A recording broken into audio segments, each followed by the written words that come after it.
Hi everyone, welcome to my channel The Tadka Project. Today we're going to show you how to make Barnyard Millet Pongal or Kuthiraivali Pongal. Pongal is a South Indian version of a kitchari that is traditionally eaten for breakfast. It's more commonly made with rice, but substituting with an iron-rich, gluten-free source like barnyard millet can make for a nutrient-dense breakfast that's also rich in protein. So let's get cooking. For the pongal, here I have 1 cup of barnyard millet. You can find this at any Indian grocery store. Half a cup of moong dal,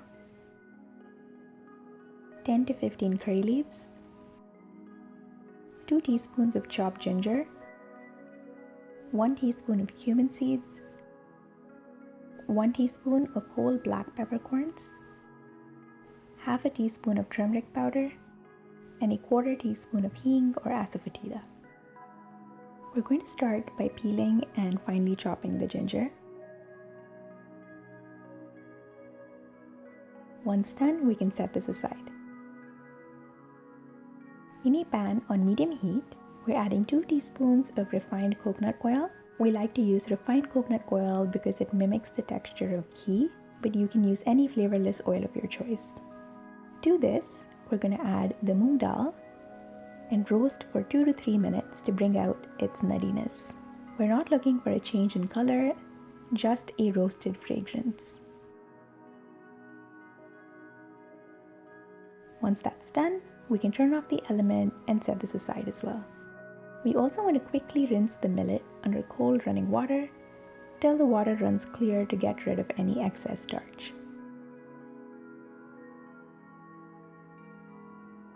Once rinsed, we're going to strain the millet and transfer it to a large pot for pressure cooking.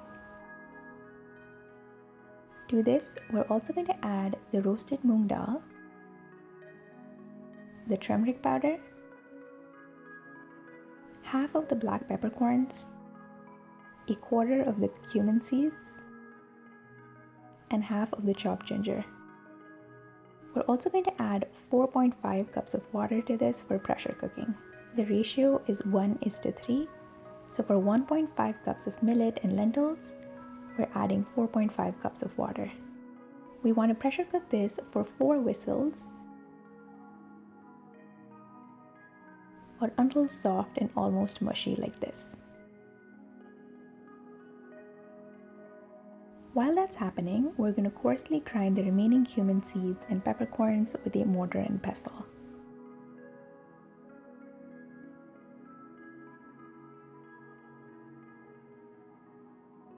In another pot on medium heat, we're adding 1 cup of water to which we're adding the cooked pongal,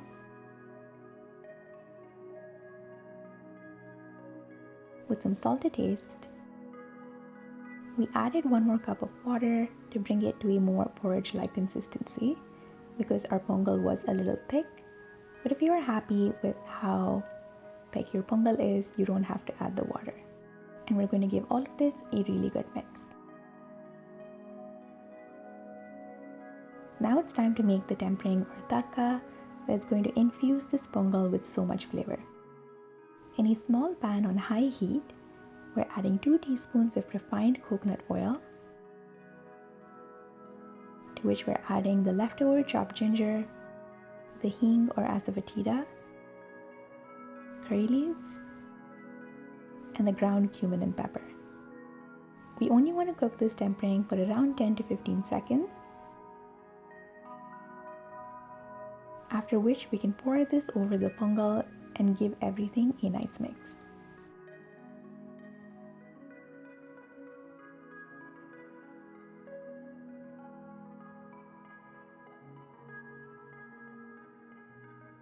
Drizzle with more coconut oil for that extra creaminess.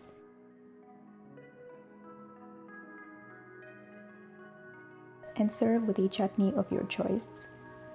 For a more traditional pairing, you can serve this pongal with a South Indian eggplant stew or Kuthiraivali Gotsu as well. Let me know if you made this dish in the comments below and what you ended up pairing it with. And please like and subscribe because I come out with new videos every Sunday. And I'll see you next time with another recipe. Bye!